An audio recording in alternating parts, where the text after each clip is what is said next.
So, hello everyone. If I'm audible, please type Y. And if you can see my screen, I guess nobody else is going to come. Okay, join. Okay, so then we'll start. So, we were talking about uh, the perception of acoustic sounds.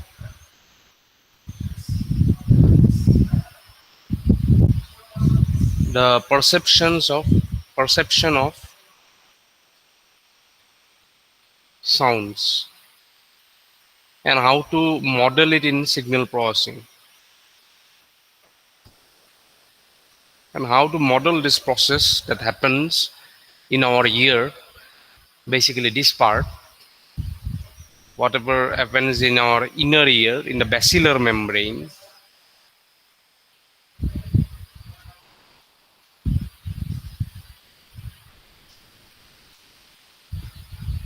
we were trying to model that. That's what we saw yesterday.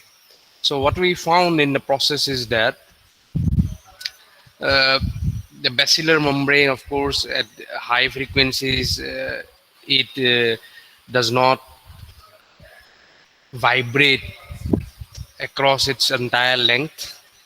Low frequencies, it vibrates almost its entire length, and it seems that there are different positions in the vesicular membrane with response to different frequencies.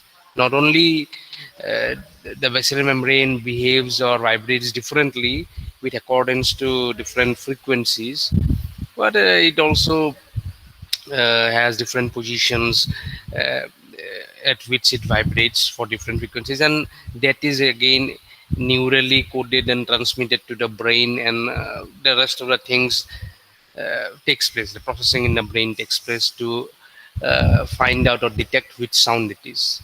So that's an evolutionary training that has taken place. It's years and thousands of years of evolution through which our hearing and speech production mechanisms have developed. We also talked about that whatever in we express in our scientific world, what are the methods, the parameters, the metrics that we use to express the natural world in terms of science, those are not necessarily the same in the brain. The brain has their own parameters and metrics which it analyzes the natural world uh, around us. So we discussed about these phones. Phones is a subjective, it is subjective parameter, not an objective parameter. Subjective parameter of how loud a sound is. It is a metric which tells us how loud a sound is, and there is this dotted line you can see. It is a zero phone. It is zero phone, which below that you cannot hear. The sound is inaudible. Above that you can see for different frequencies you need different sound pressure level, the acoustic signal that somebody utters, that you hear, or from any source. It could be music, it could be somebody's speech, it could be anything, it could be sound of a bird, song of a bird, does not matter. But depending on the frequency, you need different sound pressure levels to for your brain to register as to have the same kind of loudness. 1000 hertz frequency will be interpreted quite loud even at low sound pressure levels. On the other hand, 100 hertz or 50 hertz frequency requires quite a high sound pressure level so that it is expressed as loud. So, so that is, it is registered in their brain as being loud. So that's how it is. So in the same way, we discussed about the critical band theory of hearing. It is based on our how the basilar membrane reacts to different frequencies. So what we discussed is we have a Mel scale in the brain. Just like for loudness, the brain has a its own scale, its own way of analysis, its own way of interpreting. Similarly, for frequencies, the brain does not use our scientific hertz cycles per second. It has its own scale. It's called the Mel scale. And in the Mel scale, sorry, and in the Mel scale, what we find that the brain uh, gives means has certain bands.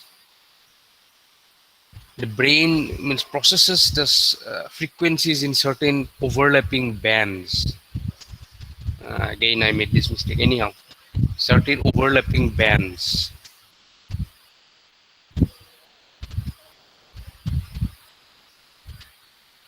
These are the center frequencies. The brain processes the signals in certain means processes the frequencies in certain overlapping bands. So why we discuss that with a simple example? If you, for example, take a, let's assume 10 hertz sinusoid, and then again you, let's say, just pictorially draw a 20 hertz sinusoid, you can easily just visually see the difference. But okay, we will not come back to that. This is related to a different concept. It's not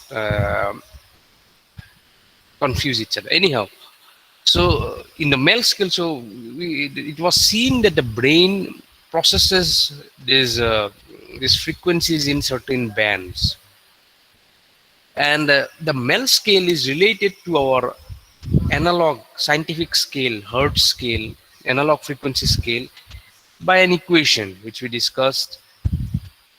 It is 1127.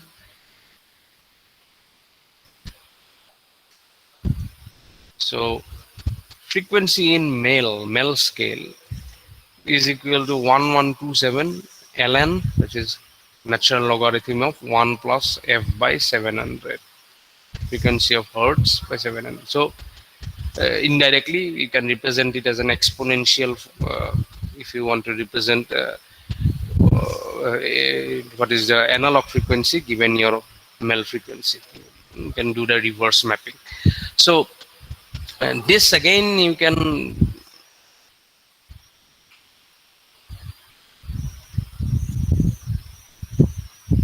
sorry log of yeah.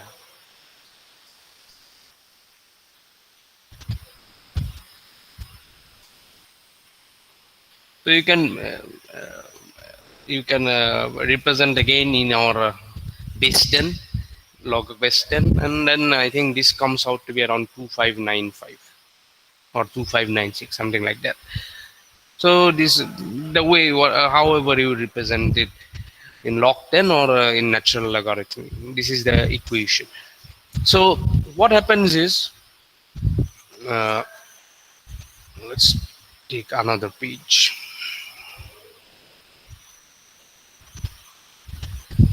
Sorry.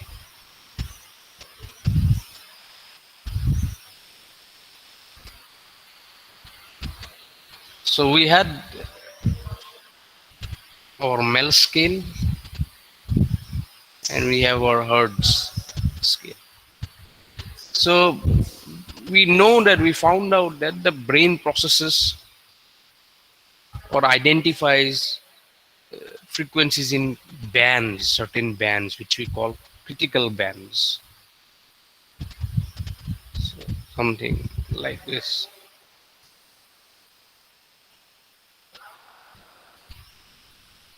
So generally, there are around, it has been found that within 20 kilohertz, if we take 0 to 20 kilohertz, it is our maximum range of audible frequency spectrum. We don't even go to 20 kilohertz, really, to be honest, but this is the extreme limits that we can say that humans are capable of hearing. So in this range, around 24, 25 critical bands have been identified. And now if we map it to the hertz scale, because of the relationship, nonlinear relationship, you will find that all this,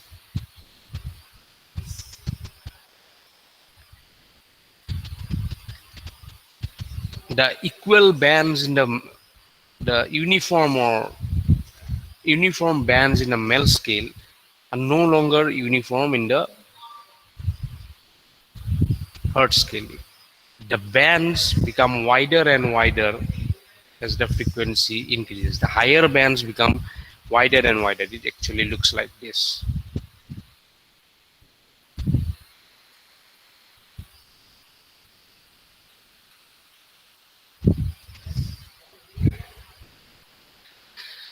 So a good understanding, a good conceptual understanding of this is that in the hertz scale, let's say, why is the brain emphasizing these bands, or they are able to separate these bands of frequencies, low frequency bands, far more than these high frequency bands. Then we saw there is a very simple intuitive example you can take is you take a sinusoid.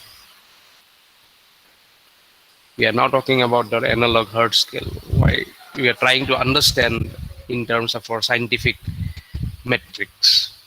So if you take a sinusoid of 10 kilo or 10 hertz, and you take a sinusoid of 20 hertz, you are easily, even visually, you can see the difference, and even in hearing. But if you had, we are talking about yesterday, 1000 hertz, so 10 hertz and 20 hertz, only 10 hertz difference, but it is low frequency. It is twice. The ratio is two or half, whatever way you look at it, but the absolute difference is only 10 hertz. Now, if I take instead of 20 hertz and 10 hertz, if I take,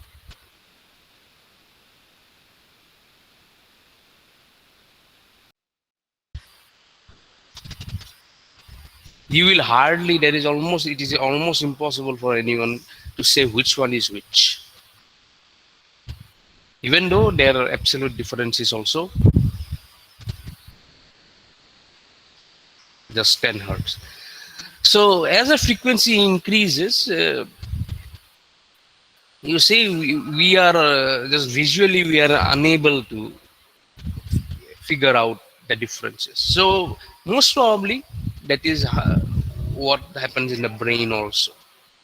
So even though it has its own mapping in the mel scale, when we analyze that mapping and convert into our scientific scale, we can understand that this is probably what is happening. And so the brain is, so to summarize, the brain is able to separate out and identify low frequencies far better than high frequencies. Now, on top of that, we discussed about uh, something called masking. I did not show this figure yesterday. It's all taken from that book that I have already referred to. You can just read that chapter. It will be easy, means the same things that I'm talking about are in that chapter in a brief manner. So anyhow, so what's happening is I talked about time domain masking and frequency domain masking. So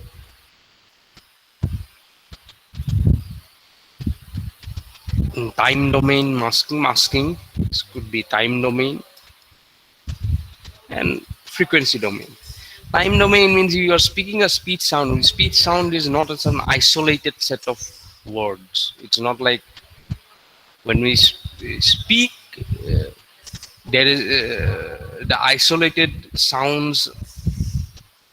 They are, means one sound has an effect on its immediate neighboring sound, and so on. So this is called time domain masking. Whatever sound you were uttering, maybe you were saying, oh, it's an isolated, that's a different thing.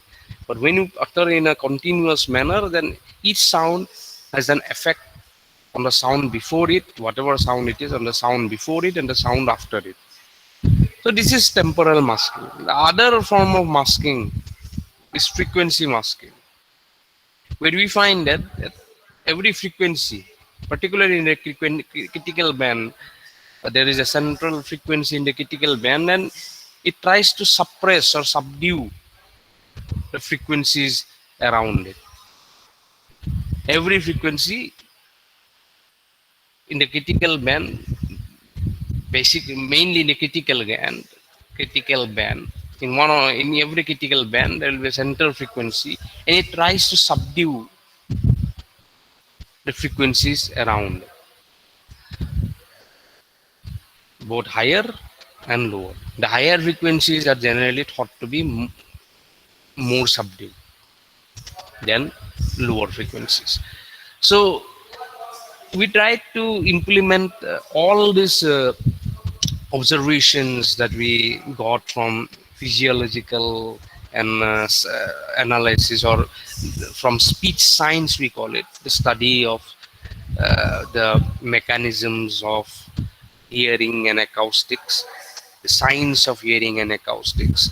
So whatever we got from this, learned from this science, hearing science and speech science, we will now try to implement it in the signal processing domain.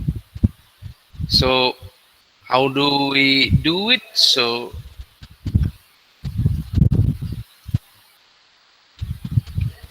sorry, yeah. So we have, let's say, 8 kilohertz speech signal, that's the sampling rate. So 0 to 4 kilohertz, let's assume. So what we have found is, what we'll do is, corresponding to this, there will be a MEL scale. Generally for 0 to 4 kilohertz, I think 2146 MELs will come. So we'll divide the MEL scale into equal portions. Now, even though generally 24, 25 critical bands were found in the entire audible spectrum of humans, uh, we'll not just use we'll not use the entire 20 kilohertz, we'll just use our 8 kilohertz, and we'll divide that spectrum into around 20 or to 24, around, yeah, let's say 24. Generally, it's 24 bands we do it, we divide it in the MEL scale. So we divide it in a MEL scale. So each one has a center frequency now.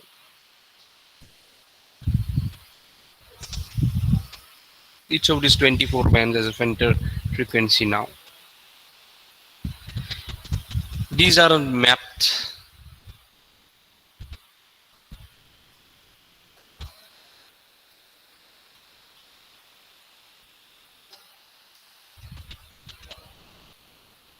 These are mapped to your analog hertz scale.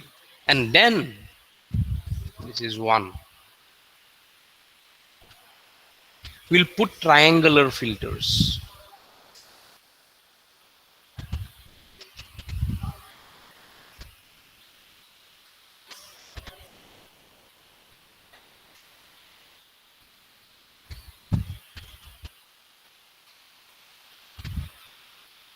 Why do we put triangular filters? Because we saw from the masking phenomena that the critical bands, the center frequency of the band tries to subdue other frequencies. That's the observation we got. And why are you dividing into different bands? Because we saw that there are critical bands on the critical band theory. So both of these we try to encapsulate in our signal processing methodology. So this is called, this filter bank, this non-uniform filter bank, non-uniform filter bank What is a filter bank? It is nothing but a set of filters, and not only non-uniform and overlapping. Filter bank is non-uniform and overlapping filter bank is called the Mel filter bank. This one in hertz, I'm talking about the one in hertz. This is called the Mel filter bank. And what does each filter look like? It is a triangle. It is a triangular filters. But remember one thing: this is not a symmetric. This is not a isosceles triangle where both sides are equal. See, because the center frequencies are increasing, this slope is higher. This slope is always higher than this slope. This slope is, let's say, positive. This is negative, and this is always higher if you take the magnitude of the slope. So this is the Mel filter bank, and from this we get a set of features, very important set of features in speech processing, which we call the Mel frequency capsule coefficients, or MFCCs. What do you call it? Mel frequency capsule coefficients. So let's go ahead now with how to derive the Mel frequency capsule coefficient. The first thing we do is pre-emphasis. What is pre-emphasis? Okay, let's me talk about pre-emphasis for a minute. So we got from the source filter theory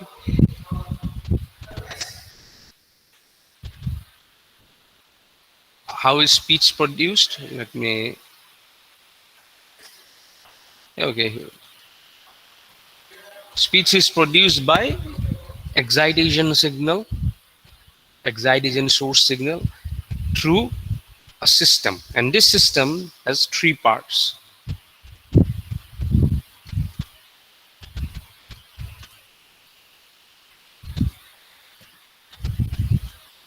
Now if you go and see what is happening in the Z transform domain, so S of Z equal to EZ, then you have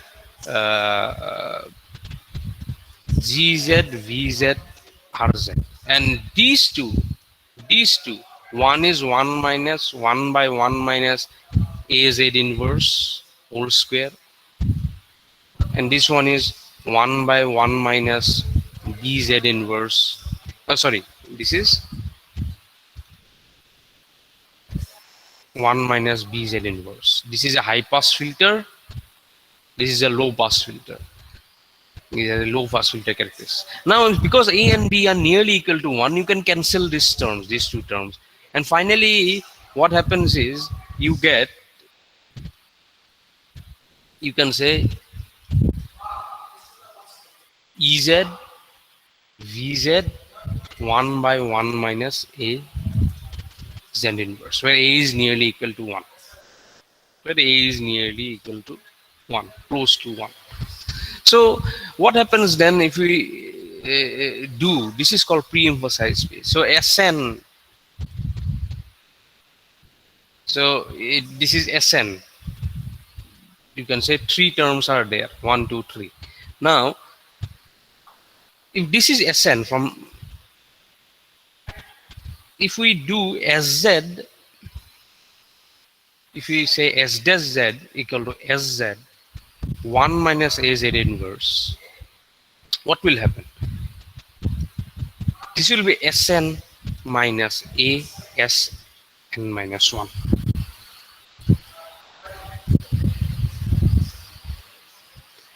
And what will be Ez and Vz. This is called pre-emphasized speech.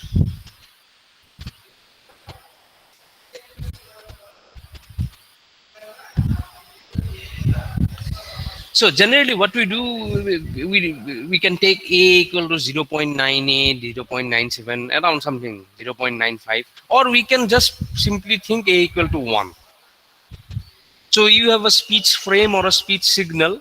So what are you doing to get pre-emphasized speech? You just do whatever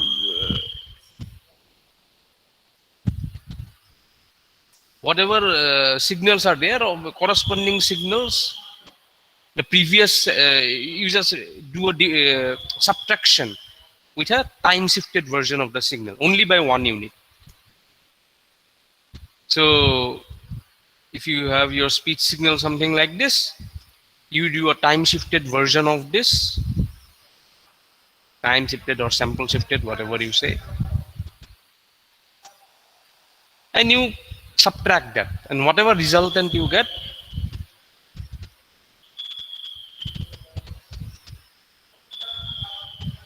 you will say that is pre-emphasized speech. Now what is the advantage of pre-emphasized speech? So why do we do it?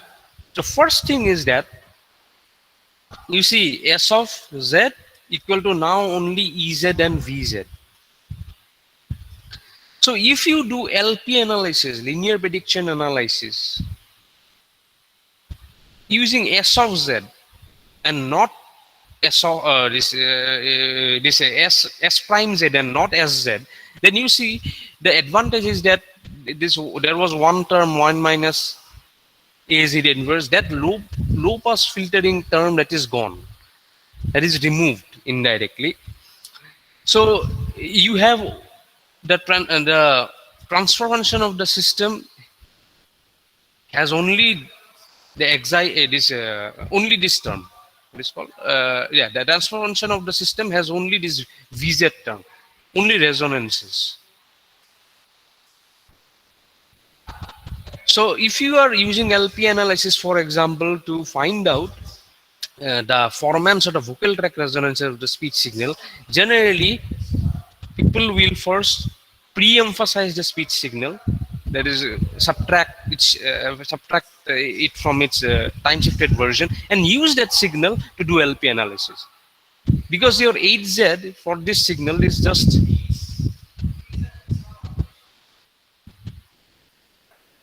VZ, this low pass filtering term which has a real pole, it is removed, and we assume in LP analysis generally it is better not to have other terms, because we are always thinking from source filter theory that let it have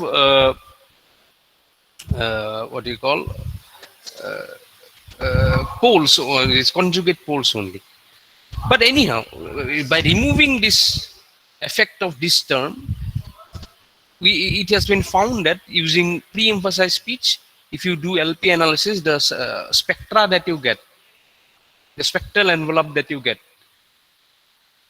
that gives better identification of the vocal tract resonances or the formats. Now there is another thing why this is important. Pre-emphasized speech is done. You see, because of we saw just now that S of Z equal to EZ and then VZ, and if we say 1 by 1 minus AZ inverse, if we there was 1 minus AZ inverse whole square and 1 minus BZ inverse on top, let's say we can cancel that out. So you can see there is a strong there is a low pass filtering effect here. There is a low pass filter. So if you see any voice speech, for example, if you take a log magnitude spectrum,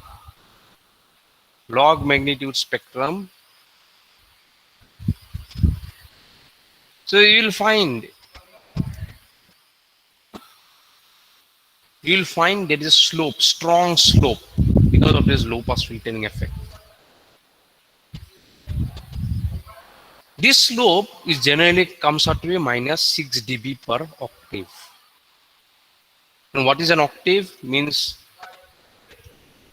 if you plot this in log 2 omega scale, Bode plot, if you plot it in as a Bode plot, this is a dB and this is a log to omega, you will find there is on an average a minus 6 dB fall is there for every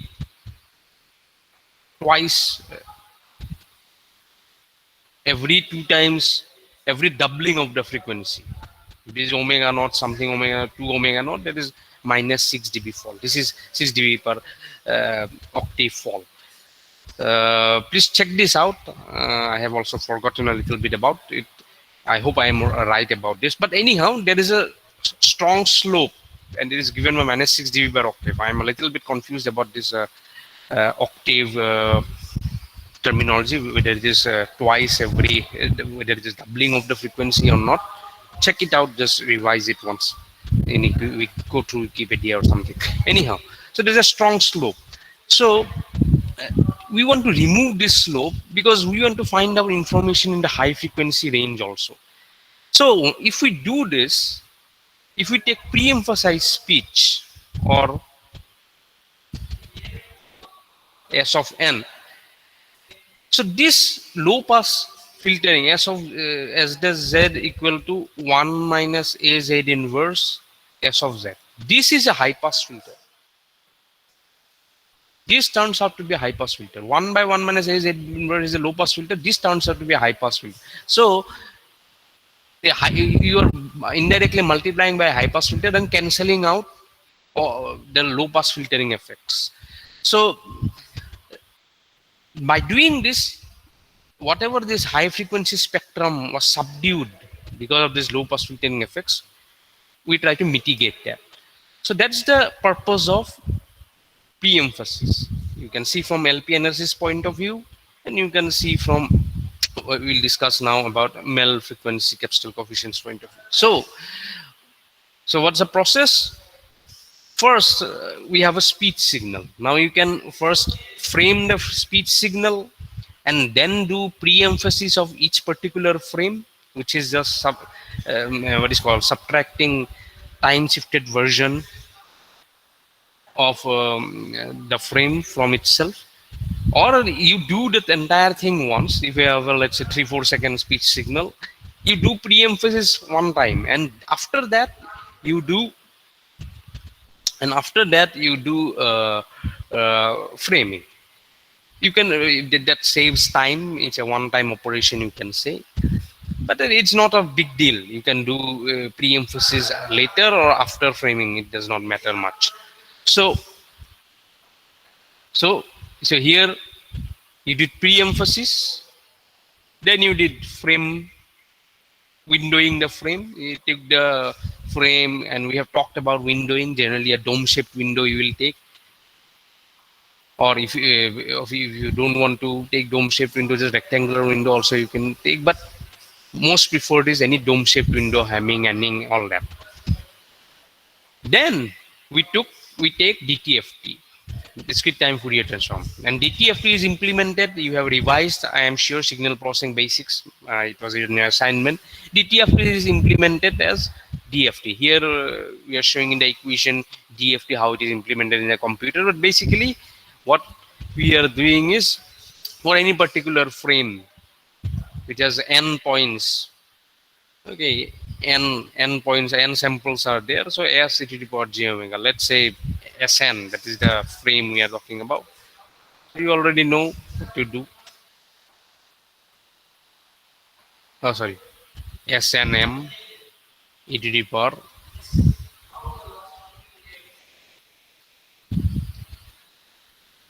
j omega m. So that's how we do it. So you know all this, how to do to take DTFT. So once you did that, we put MEL, the MEL filter bank on those positions. Okay. Once you did that, we take the MEL filter bank on those positions. Now we are not talking about log magnitude spectrum here. First, we are talking about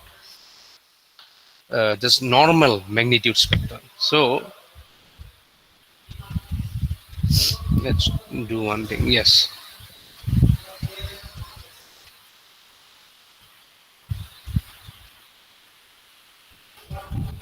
Let's do one thing. Okay, so let's discuss it here. Just a minute.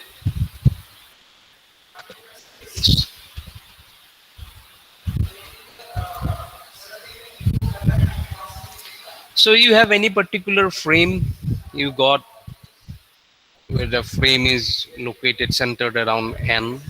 Okay, as it is the power j omega, the magnitude you are there, whatever you get.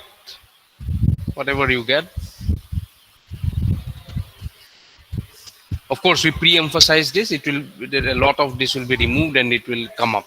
This frequency will be frequency spectrum will not have that low pass filtering effect too much. Actually, I should say that S prime and e to the power j omega. That is how we'll say that. Okay, we'll denote it. So now you put the Mel filter bank. You already know. You have divided into.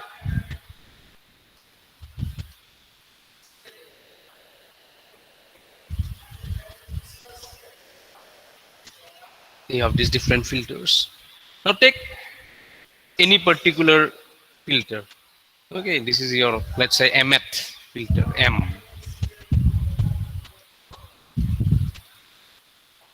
This is your mth filter, right? And where this you can say, you can denote it as omega or in hertz, just in hertz, or in terms of angular frequency regions, it's up to you. But let's take in this for our uh, easy analysis, easy visualization. Let's say it in hertz. So we denote it as this. If this is a mth filter, this one is m minus 1 center frequency of the previous band, and the center frequency of the next band, and this will be your center frequency of the current band. So what we are doing then, we are doing,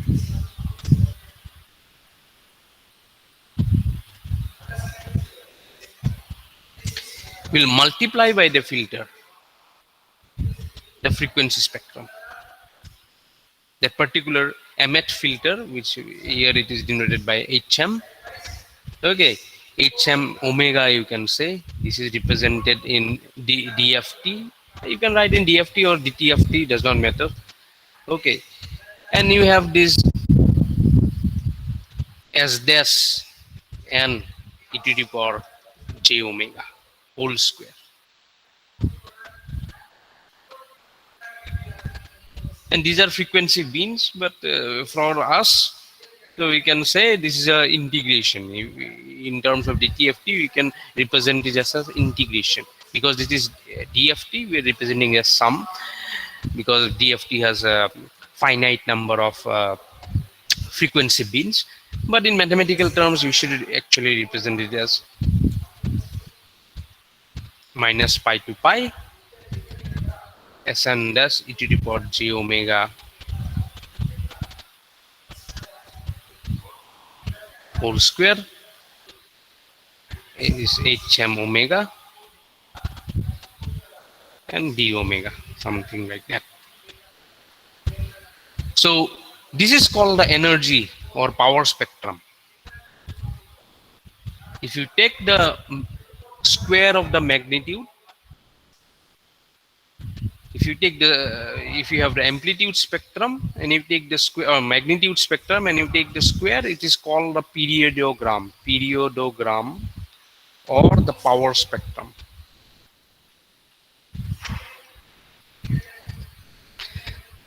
So you took the power spectrum, multiplied it with your triangular filter, and then you took the area under it. It took the average.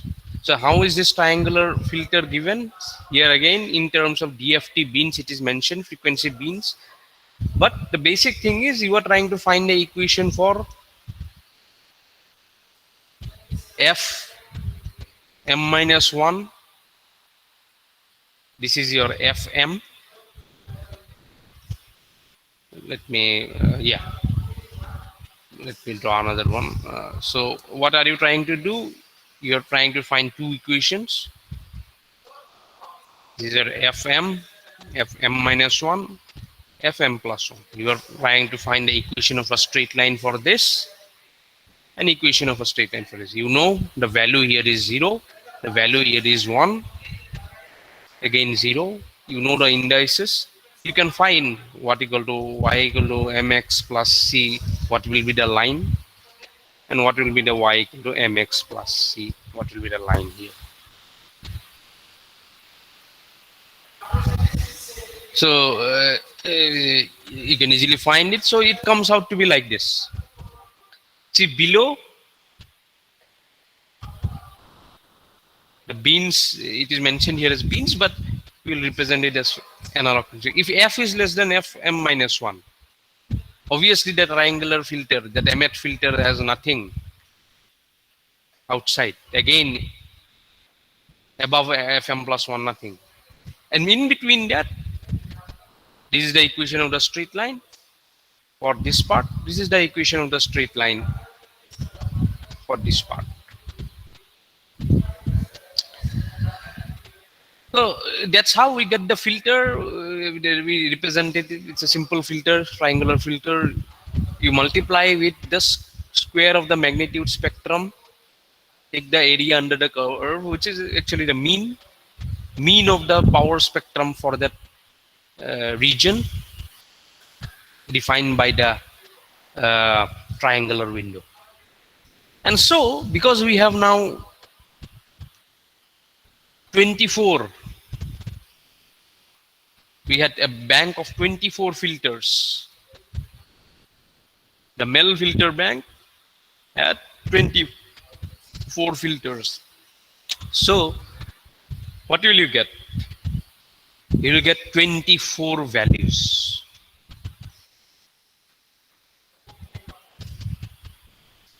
After doing that operation, after multiplying with the triangular filter and taking the area under the curve, or in case of DFT, just simply summing up the energies, the power spectrum under that for that region. If you take the average mean of the power spectrum for that region, weighted by the triangular filters, you will get one value. For 24 different filters of the filter bank, you will get 24 values. These 24 values, then we process. These 24 values, then we process in terms of Capstral analysis to get MFCCs. So we'll discuss